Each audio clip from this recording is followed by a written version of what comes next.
જવાબ આપ કોમલ, ક્યાં છે મિહિર? મેં કહ્યું ને, એને મને પણ નથી કહ્યું.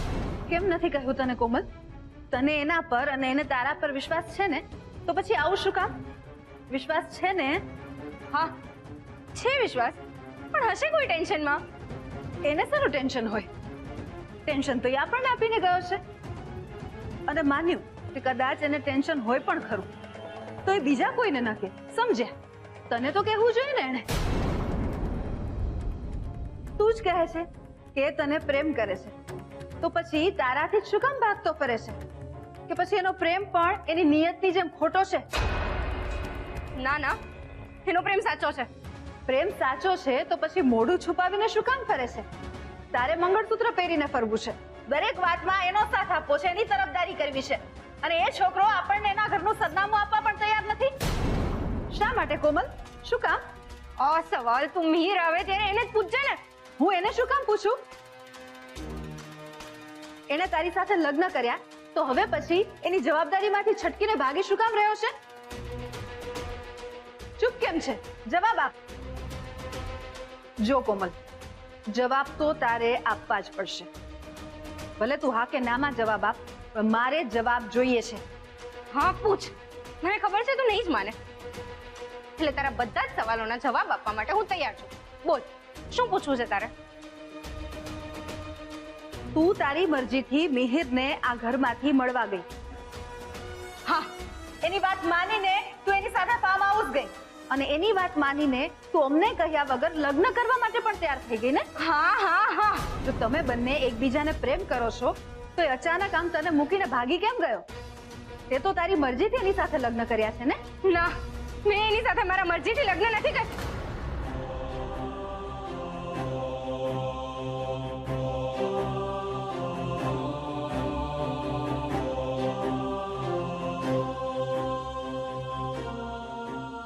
ઓ ગોડ, અમારાથી શું બોલાઈ ગયું? કોમલ, તું હમણાં જે પણ કઈ બોલી એ ફરી બોલ. તારે સાંભળવું જ છે ને? તો સાંભળ. મેં મિહિર સાથે મારી મરજીથી લગ્ન નથી કર્યા. બસ ખુશ. તું જો લગ્ન કરવા નહોતી માંગતી તો પછી શું કામ લગ્ન કર્યા? કારણ કે જો હું એની સાથે લગ્ન ના કરે તો એ પોતાની જાતને ખતમ કરી નાખત. એને ધમકી આપીને તું માની ગઈ? ના ભાઈ, એને સમજાવવાની કોશિશ કરી અને એ માની પણ જાત, પણ એ પહેલા એ આવી ગયા અને મારે લગ્ન માટે હા પાડવી પડી. એ આવી ગયા એટલે કોણ આવી ગયું કોમલ? એ હું નહીં કહી શકું. કેમ નહીં કહી શકે? મમ્મા પ્લીઝ સમજવાની કોશિશ કર. હવે હું તારા એક પણ સવાલનો જવાબ નહીં આપી શકું. જો કોમલ, તારે જવાબ તો આપવો જ પડશે.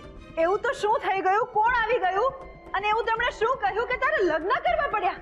મમ્મા પ્લીઝ સમજ. જો હું આ લગ્ન ન કરત તો બધું જ બરબાદ થઈ જાત. આપણે લોકો રસ્તા ઉપર આવી જાત એટલે મારે લગ્ન કરવા પડ્યા. કોણ આપણને રસ્તા પર લાવી દે? મમ્મા, તું તારા બધા જ સવાલોના જવાબ આપ્યા, પણ હવે હું કંઈ જ નહીં કહી શકું.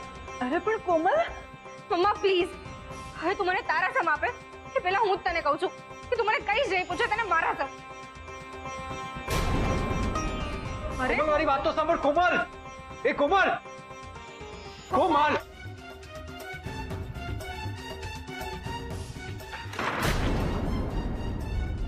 કોમલ, કોમલ, દરવાજો ખોલ બેટા. કોમલ, દરવાજો ખોલ. પ્લીઝ મમ્મા, મને એકલી છોડી દો. મારે કોઈને કઈ જ જવાબ નથી આપવો. કોમલબેન, દરવાજો ખોલો. કોમલ, આ શું ગાન પણ માંડ્યું છે? દરવાજો ખોલ બેટા. મને કોમલબેનની હાલત જોતા એમ લાગે છે કે આપણે એમને જ્યારે પૂછ્યું ને કે એમને ધમકી કોણે આપી, એના કારણે વધારે ટેન્શનમાં આવી ગયા છે. એનો મતલબ એ છે કે એવી કોઈ વ્યક્તિ તો છે જ જેને કોમલે જોયેલી છે, અને એટલા માટે ડરેલી છે કે જો એ આપણને એની ઓળખ આપશે ને તો આપણે બરબાદ થઈ જઈશું. ખરેખર મારી કોમલની હાલત જોઈને લાગે છે કે અંદરથી સખત ડરી ગઈ છે. બીજી ડરેલા નહીં, ડર કરતા વધારે એમના મગજ ઉપર તાવ અને ટેન્શન ચડી ગયું છે. મને પણ સમજાય છે સોનુ. આપણે હવે કોમલને એક પણ સવાલ નહીં પૂછીએ. પણ શું માં? કોમલની આ જે હાલત કરી છે ને,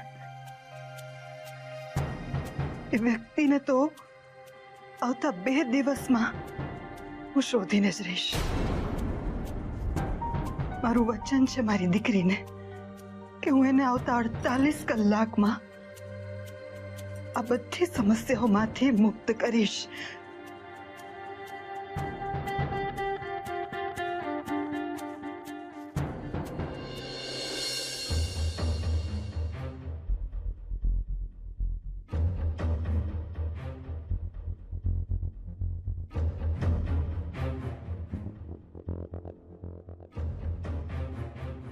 કોમલબેન, હું તમારા માટે રાબ લઈને આવેલી છું.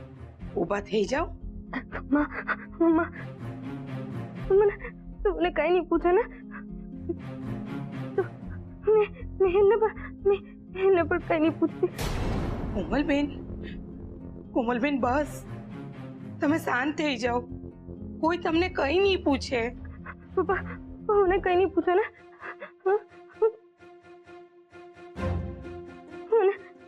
પપ્પાનો બહુ લાગે.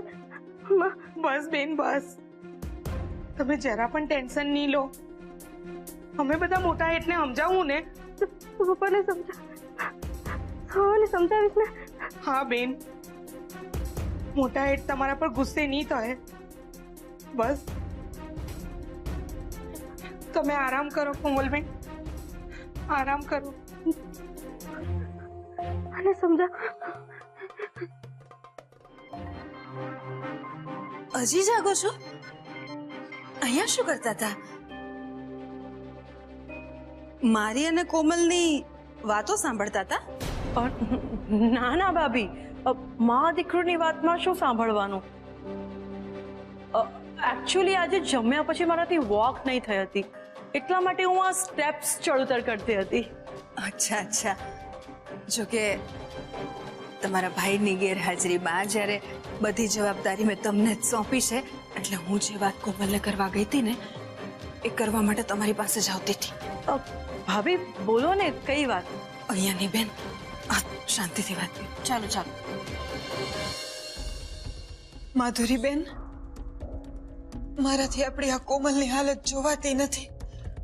હા ભાભી, પણ મને લાગે છે કે ડોક્ટરે દવા આપી છે એટલે કાલે ફરક પડવો જોઈએ. ફરક નહીં પડે બેન.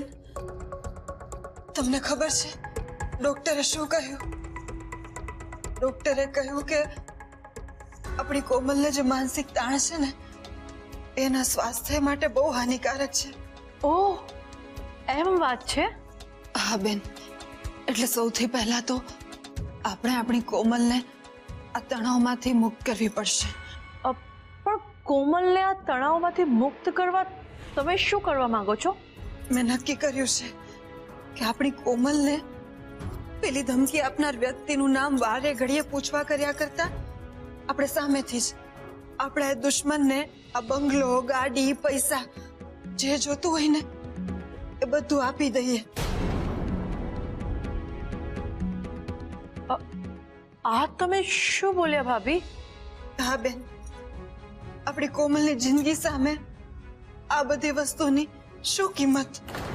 આ ભાભી શું બોલે છે? જે માલ મિલકત, બંગલા, ગાડી પર અમારી નજર છે, એ ભાભી પેલા લોકોને આપી દેવા માંગે છે, એ પણ સામેથી ચાંદીની પ્લેટમાં પીરસીને.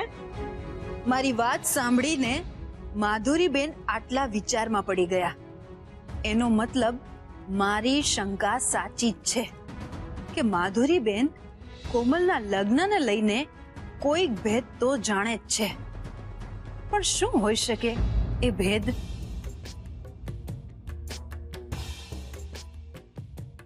બેન, શું વિચારમાં પડી ગયા? કઈ નહીં. હું શું કહું છું, આપણે ધમકી આપનાર વ્યક્તિ સામે એક શરત તો રાખશું જ. કેવી શરત? આપણે એમને કહેશું કે આપણે એ લોકોને જે જોઈએ ને એ બધું જ આપશું. આ બંગલો, ગાડી, પૈસા જે જોતું હોય એ, પણ એના બદલામાં એ આપણી કોમલને આ લગ્નના બંધનમાંથી મુક્ત કરી દે બસ.